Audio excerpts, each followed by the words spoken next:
we have yet another story here of extreme corporate greed from The Intercept. So this is from John Schwartz and Ken Klippenstein. They say CEO says he's been praying for inflation because it's an excuse to jack up prices. As corporate profits reach record high, Iron Mountain executive tells Wall Street inflation is great for the bottom line. So this is a theme we've talked about previously. The conventional wisdom is that all of our inflation is due to the big government spending during the pandemic. Now, I think some of the inflation is due to the big government spending during the pandemic, but a lot of it is not. I mean, another big factor, big part of it, is the supply chain, and how when the supply chain gets messed up, as it has been, that's going to lead to inflation. There's also monopolies. That's going to lead to inflation. And the other thing is just corporate greed.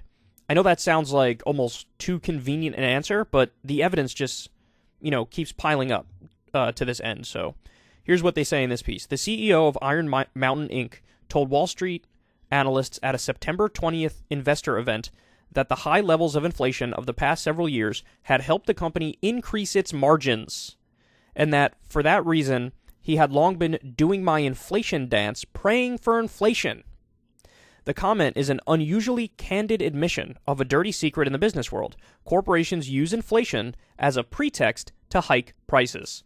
Quote, corporations are using those increasing costs of materials, components, and labor as excuses to increase their prices even higher, resulting in bigger profits.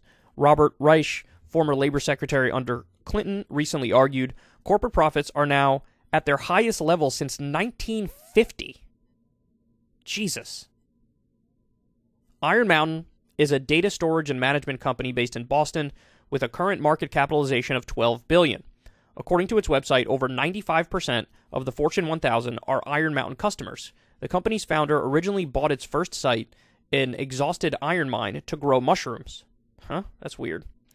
It wasn't a one-off comment by the Iron Mountain CEO, William Meaney. What a very appropriate name. On a 2018 earnings call, he invoked a Native American ritual, telling participants that it's kind of like a rain dance. I pray for inflation every day I come to work. Because our top line is really driven by inflation. Every point of inflation expands our margins. Now, understand something, guys. This is not something he would say publicly, knowingly, right? Like, he wouldn't say this to a news outlet because he's given up the game if he does that. He doesn't have the plausible deniability where he could turn around and say, me increasing prices just to jack up our profit margins? No, I have to charge more because of inflation, bro.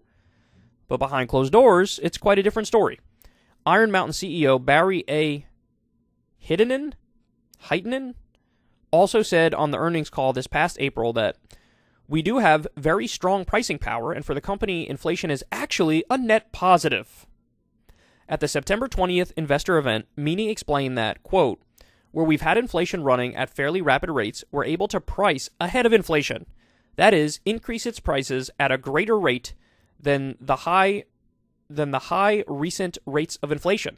As Meaney put it, raising prices obviously covers our increased costs, but a lot of that flows down to the bottom line.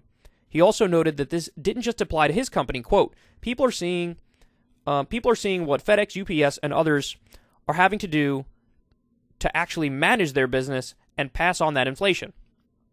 Later in the event, in response to a question from a JP Morgan Chase analyst, Meaney explained that the company had, quote, been getting north of 200 basis points of price increase, i.e. 2%, in the low inflation environment of the mid-2000s. But, he added, he had then hoped for inflation because pricing for us is actually slightly accretive on the margin with higher inflation. Interestingly, both Meaney and Heitinen expressed momentary regret that what was good for Iron Mountain might be bad for everyone in general. Quote, I wish I didn't do such a good dance, Meaney said last week, but that's more on a personal basis than on a business model.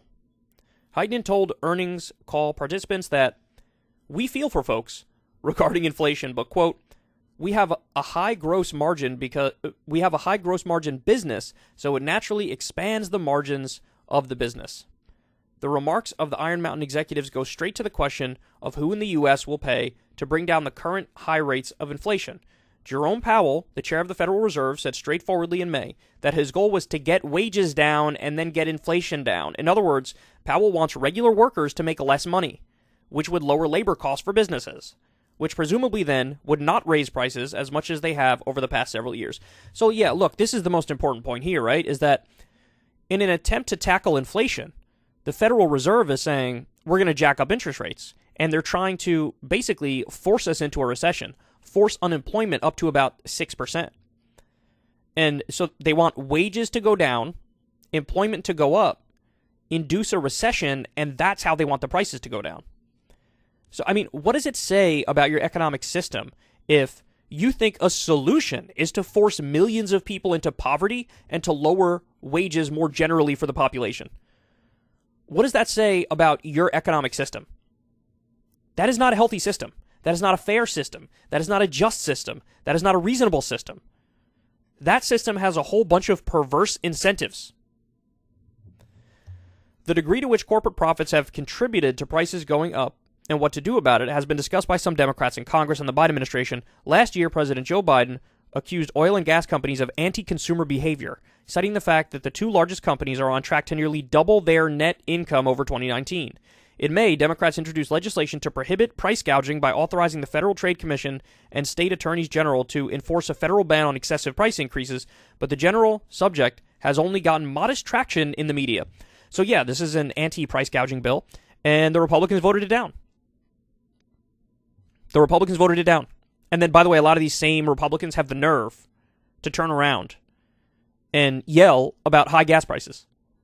It's like you literally voted against a bill that would have fixed that problem. So now, this is just a specific example that we're getting here from The Intercept about a specific CEO saying he's praying for inflation. But there has been reports on this previously, man. So this is in Matt Stoller's Substack. He's a big anti-monopoly guy. This came out December 29th, 2021. Corporate profits drive 60% of inflation increases. Higher prices aren't just a result of supply chain chaos or government spending. Inflation is being driven by the pricing power and higher profits of corporations, costing $2,126 per American. 60% of inflation. Now, to be fair and to be nuanced, I don't know if it's still the same number that it was here. But, you know, look, even if it's fucking 30% of it, even if you cut this in half, that's absurd. And it's not just Matt Stoller, it's not just, independent outsider voices who are saying stuff like this. Business Insider had a report February 12th, 2022. It's not just inflation. Corporate greed is also partially to blame for the rising prices you're paying. And they go on in this article to list some very famous, specific big corporations who are involved in jacking up prices using the excuse of inflation. So, look, this is so important for so many reasons. You're going to crush working class people by jacking up these interest rates and inducing a recession, and there's going to be lower wages. And the other thing is, I don't know what President Biden is thinking, just standing idly by as Jerome Powell does this, because to stand idly by and let them induce a recession and let them lower wages, I mean, you're snatching defeat from the jaws of victory, because the Democrats had a surge in the polls going into the midterms because Biden eliminated some student loan debt, and the Republicans overturned Roe versus Wade, and Biden had a few legislative victories, so he spiked up in the polls. But you're going to go right back down in the next month or two if the economy really implodes, and it might, as a direct result of the Fed's actions and as a direct result of corporate greed. So if you don't take this on, you're asking for a loss. So the Democrats got to do more. Biden has to do more. And the Fed needs to act in a much more reasonable way, because, their plan right now is to screw working people, lower wages, increase the interest rates, and increase unemployment to at least 6%. That's their goal. That's their stated goal. You can't just let that happen. It's a disaster. It's already a disaster, but it will get even worse. So I'm praying there are some brakes on this car, but I don't think there are.